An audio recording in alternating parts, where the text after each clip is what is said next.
ನಮಸ್ಕಾರ. ಈ ವಿಡಿಯೋನಲ್ಲಿ ಬ್ಯಾಂಕ್ ಅಕೌಂಟ್ಸ್ ಫೀಚರ್ನ ಹೇಗೆ ನಾವು ಯುಟಿಲೈಸ್ ಮಾಡ್ಕೊಳ್ತೀವಿ ಅಂತ ಚೆಕ್ ಮಾಡ್ಕೊಳ್ಳೋಣ. ಮೋರ್ ಆಪ್ಷನಲ್ಲಿ ಬ್ಯಾಂಕ್ ಅಕೌಂಟ್ಸ್ ಆಪ್ಷನ್ನ ಕ್ಲಿಕ್ ಮಾಡ್ಕೊಳ್ಳೋಣ. ಸೊ ಇಲ್ಲಿ ಮ್ಯಾನೇಜ್ ಅಕೌಂಟ್ಸ್ ಆಪ್ಷನ್ನ ಕ್ಲಿಕ್ ಮಾಡೋ ಮೂಲಕವಾಗಿ ನಾವು ಎಕ್ಸಿಸ್ಟಿಂಗ್ ಇರೋ ಬ್ಯಾಂಕ್ ಡೀಟೇಲ್ಸ್ನ ಬಂದ್ಬಿಟ್ಟು ಎಡಿಟ್ ಮಾಡ್ಕೊಳ್ಬೋದು. ಸೊ ಅದಕ್ಕೆ ಬ್ಯಾಂಕ್ ಮುಂದಿರೋ ಎಡಿಟ್ ಸಿಂಬಲ್ನ ಕ್ಲಿಕ್ ಮಾಡಿದ್ರೆ ಬ್ಯಾಂಕ್ ನೇಮ್ ಅವ್ರ account number, IFSC code, so ಏನಾದ್ರು ಚೇಂಜಸ್ ಇತ್ತು ಅಂದರೆ ನಾವು ಅದನ್ನ ಇಲ್ಲಿ ಚೇಂಜಸ್ ಮಾಡಿ ಅಪ್ಡೇಟ್ ಮಾಡ್ಕೊಳ್ಬೋದು ಈ ಒಂದು ಆಪ್ಷನ್ ಮೂಲಕ. Okay, in case so same manage ಅಕೌಂಟ್ಸ್ನ ಕ್ಲಿಕ್ ಮಾಡಿ ನಾವು ಇನ್ನೊಂದು ಅಡಿಷನಲ್ ಆಗಿ ಒಂದು ಅಕೌಂಟ್ನ ಆ್ಯಡ್ ಮಾಡಬೇಕು ಅಂದರೆ ಆ್ಯಡ್ ನ್ಯೂ ಅಕೌಂಟ್ ಆಪ್ಷನ್ನ ಕ್ಲಿಕ್ ಮಾಡೋ ಮೂಲಕ ಕೂಡ ನಾವು ನ್ಯೂ ಬ್ಯಾಂಕ್ ಅಕೌಂಟ್ನ ಬಂದ್ಬಿಟ್ಟು ಇಲ್ಲಿ ಆ್ಯಡ್ ಮಾಡ್ಕೊಳ್ಬೋದು. ಸೊ ಆ್ಯಡ್ ಮಾಡಿ ಅಪ್ಡೇಟ್ ಮಾಡ್ಬೋದು. ಓಕೆ, ಸೊ ಅದರ ಒಂದು ಕಂಪ್ಲೀಟ್ ಟ್ರಾನ್ಸಾಕ್ಷನ್ ನಾವಿಲ್ಲಿ ಚೆಕ್ ಮಾಡ್ಕೊಳ್ಬೋದು. ಓಕೆ, ಸೊ ಮ್ಯಾನೇಜ್ ಅಕೌಂಟ್ಸ್ನಲ್ಲೇ ನಮಗೆ ಇನ್ನೊಂದು ಆಪ್ಷನ್ ಏನಂದರೆ ಸೊ ಆಲ್ರೆಡಿ ಯೂಸ್ ಮಾಡ್ತಿರೋವಂಥ ಬ್ಯಾಂಕ್ ಅಕೌಂಟ್ಸ್ನ ಬಂದ್ಬಿಟ್ಟು ಆಕ್ಟಿವ್ ಅಥವಾ ಡಿಆಕ್ಟಿವ್ ಮಾಡ್ಕೊಳ್ಬೋದು. ಸೊ ಈ ಒಂದು ಬಾರ್ ಆಪ್ಷನ್ನ ಕ್ಲಿಕ್ ಮಾಡೋ ಮೂಲಕವಾಗಿ ಡಿಆಕ್ಟಿವೇಟ್ ಮಾಡ್ಕೋಬೋದು, ಮಾರ್ಕ್ ಆಸ್ ಡಿಆಕ್ಟಿವ್. ಸೊ ಇದನ್ನ ಕ್ಲಿಕ್ ಮಾಡಿದ್ವಿ ಅಂದರೆ ನಾವು ಈ ಒಂದು ಟ್ರಾನ್ಸಾಕ್ಷನ್ ಬಂದ್ಬಿಟ್ಟು ಯಾವುದ್ರಲ್ಲೂ ಒಂದು ಪರ್ಚೇಸಲ್ಲಿ ಬಿಲ್ ಪೇ ಮಾಡುವಾಗ ಅದು ನಮಗೆ ಶೋ ಆಗೋದಿಲ್ಲ. Okay, bank name. ಸೊ ಇಲ್ಲಿ ಇ ಪಿನ್ ಜನರೇಟ್ ಆಗುತ್ತೆ. ಅದು ನಮಗೆ ಇವೇಟಲ್ RX ಮೊಬೈಲ್ ಆ್ಯಪಲ್ಲಿ ಅಕೌಂಟ್ ಜನರೇಟ್ ಇ ಪಿನ್ ಈ ಆಪ್ಷನಲ್ಲಿ ಹೋದರೆ ಪಿನ್ ಸಿಗುತ್ತೆ ಇನ್ಸ್ಟೆಂಟ್ ಆಗಿ. ಆ ಪಿನ್ ಎಂಟ್ರಿ ಮಾಡಿ ಸಬ್ಮಿಟ್ ಮಾಡಿದ್ರೆ ಈ ಒಂದು ಬ್ಯಾಂಕ್ ಡಿಆಕ್ಟಿವೇಟ್ ಆಗುತ್ತೆ. ಸೊ ನೆಕ್ಸ್ಟ್ ಇದನ್ನ ಬಂದ್ಬಿಟ್ಟು ಪೇಮೆಂಟ್ ಮಾಡುವಾಗ ನಾವೆಲ್ಲೂ ನೋಡಕ್ ಬರೋದಿಲ್ಲ, ಬಟ್ ಅದರಲ್ಲಿ ಮಾಡಿರುವಂಥ ಟ್ರಾನ್ಸಾಕ್ಷನ್ ಎಲ್ಲನೂ ನಮಗೆ ಶೋ ಆಗುತ್ತೆ. ಎಗೇನ್ ಆಕ್ಟಿವೇಟ್ ಮಾಡ್ಕೋಬೇಕಂದ್ರೆ ಮಾರ್ಕ್ ಆಸ್ ಆಕ್ಟಿವ್ ಆಪ್ಷನ್ನ ಕ್ಲಿಕ್ ಮಾಡಿ as it is e pin generate ಆಗಿರುತ್ತೆ ಅದನ್ನ ನಾವು ಸಬ್ಮಿಟ್ ಮಾಡಿದ್ವಿ ಅಂದರೆ ಸೊ ಆ ಒಂದು ಬ್ಯಾಂಕ್ ಬಂದ್ಬಿಟ್ಟು ಆಕ್ಟಿವ್ ಆಗುತ್ತೆ. ಸೊ ಎಸ್, ಈಗ ಅಗೇನ್ ಅದು ನಮಗೆ ಆಕ್ಟಿವೇಟ್ ಆಗಿದೆ. ಓಕೆ, ಸೊ ಈ ಒಂದು ಆಪ್ಷನಲ್ಲಿ ನಾವು ಮ್ಯಾನೇಜ್ ಅಕೌಂಟ್ಸ್ನಲ್ಲಿ active, deactivate, edit and new bank ಅಕೌಂಟ್ನ ಬಂದ್ಬಿಟ್ಟು ಆ್ಯಡ್ ಮಾಡ್ಬೋದು. ಲೆಫ್ಟ್ ಸೈಡ್ನಲ್ಲಿ ನಾವು ಬ್ಯಾಂಕ್ ಅಕೌಂಟ್ ನೇಮ್ ಮೇಲೆ ಕ್ಲಿಕ್ ಮಾಡಿದ್ರೆ ಅದರ ಒಂದು ಟ್ರಾನ್ಸಾಕ್ಷನ್, ಪಾಸ್ಬುಕ್ ಟ್ರಾನ್ಸಾಕ್ಷನ್ ಬಂದ್ಬಿಟ್ಟು ನಮಗೆ ಇಲ್ಲಿ ಶೋ ಆಗುತ್ತೆ.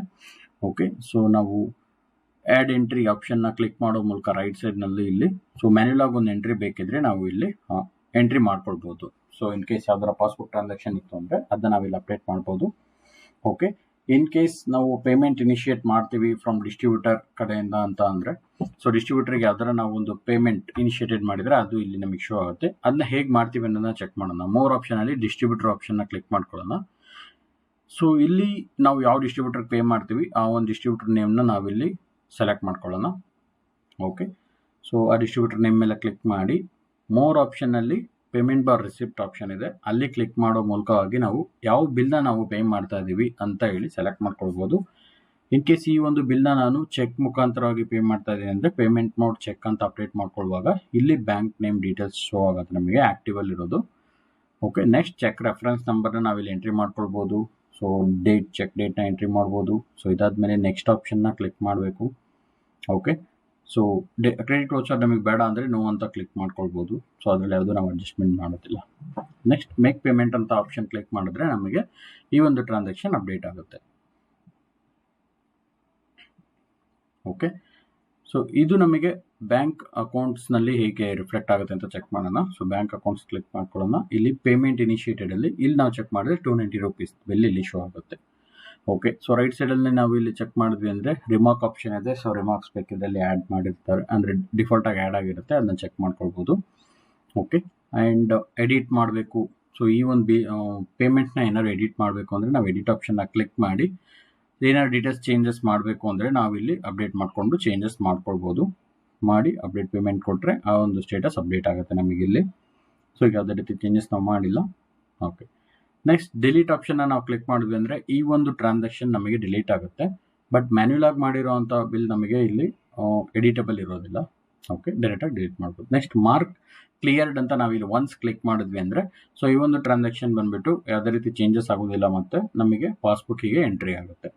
ಓಕೆ, ಸೊ ಮಾರ್ಕ್ ಕ್ಲಿಯರ್ಡ್ ನಾವು ಕ್ಲಿಕ್ ಮಾಡೋಕ್ಕಿಂತ ಮುಂಚಿತವಾಗಿ ನಾವು ಚೆಕ್ ಮಾಡಬೇಕಾಗಿರುತ್ತೆ. ಇಲ್ಲಿ ನಮಗೆ ಹೈಲೈಟ್ ಮಾಡಿದ್ದಾರೆ ರೆಡ್ ಕಲರ್ಗೆ, once you mark this cheque as cleared so you cannot change any details of the cheque. So submit ಪೇಮೆಂಟ್ನ ನಾವು ಕ್ಲಿಕ್ ಮಾಡಿದ್ರೆ ನಮಗೆ ಒಂದು ವೆರಿಫಿಕೇಷನ್ ಆಗುತ್ತೆ. ಆ ಒಂದು ಡೇಟಾನ ಎಂಟ್ರಿ ಮಾಡಿ ನಾವು ವೆರಿಫೈ ಮಾಡಬೇಕು.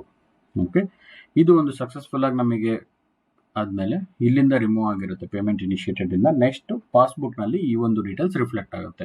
ಸೊ ವಿಚ್ ಮೀನ್ಸ್ ಈ ಒಂದು ಪೇಮೆಂಟ್ ನಮ್ಮ ಅಕೌಂಟಿಂದ ಡಿಡಕ್ಟ್ ಆಗಿದೆ ಅಂತ ನಾವು ಪಾಸ್ಬುಕ್ಕಿಗೆ ಅಪ್ಡೇಟ್ ಮಾಡ್ತಾ ಇದ್ದೀವಿ.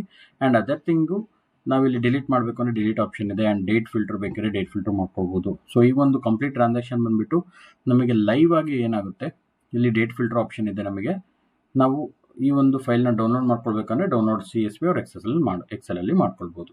ಈ ಒಂದು ಲೈವ್ ಟ್ರಾನ್ಸಾಕ್ಷನ್ ಇರೋದಿಲ್ಲ ಬ್ಯಾಂಕಲ್ಲಿ ಆಗುವಂಥದ್ದು, ಇದು ಸಾಫ್ಟ್ವೇರಲ್ಲಿ ನಾವು ಮ್ಯಾನ್ಯಲ್ ಆಗಿ ಎಂಟ್ರಿ ಮಾಡುವಂಥ ಟ್ರಾನ್ಸಾಕ್ಷನ್ನು.